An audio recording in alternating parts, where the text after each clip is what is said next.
Hello everyone, this is Kedar Shelar from 𝐦𝐞𝐠𝐚 Planning Solutions. I welcome you all in this short trick video.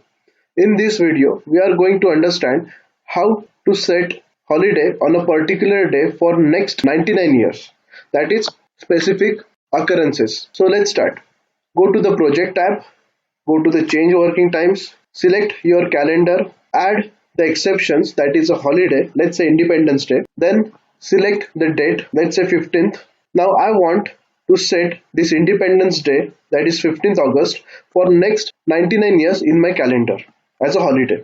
Go to the details here, select non-working, then yearly on 15th August. This is come default when you set the 15th August in the previous window. Then add recurrences, that is 99 years. It means for the next 99 years there will be holiday on the 15th August. Say OK. So now your calendar is set for 99 years on 15th August. You can check the dates. Then say OK. Now your calendar is set. Thank you for watching. Please like, share and subscribe our YouTube channel. Thank